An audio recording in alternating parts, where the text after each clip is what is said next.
Like and subscribe and click the bell icon to get new video updates. Tasmania JackJumpers reach NBL Grand Final with victory over Melbourne United. The rise of the JackJumpers has followed the demise of the Wildcats, with the NBL's newest franchise on their way to the League's Championship Series in their inaugural season. The JackJumpers will play the Sydney Kings in the NBL Grand Final Series after defeating Melbourne United 76-73 in Game 3 of their semi-final series. JackJumpers guard Josh Adams was the star for the Tasmanian franchise, scoring 30 points, including 12 in the third quarter to set up the victory, which sparked on-court celebrations.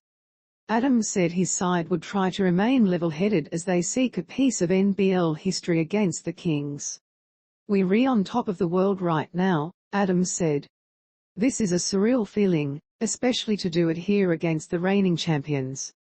After a cagey first half where the momentum swung multiple times, the sides entered the final two quarters level at 40-40. Adams, alongside Jack McVeigh, who scored 16 points for the game, asserted themselves on both sides of the ball.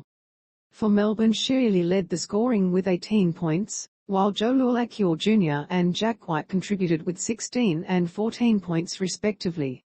But United was often wasteful with the ball and committed 14 turnovers for the game and were wasteful at the free throw line, where they made just 11 of 21.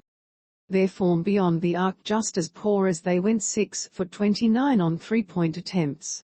With tears in his eyes, JackJumpers coach Scott Roth said was full of praise for what he described as a special group of players. "I don't know what to say other than we continue to defend the island and make the state proud," he said.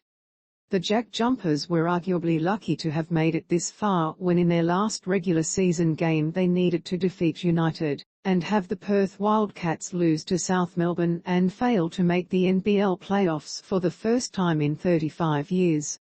The JackJumpers now face Sydney in a 5-game series to decide the champions, with the second game to be played in Tasmania.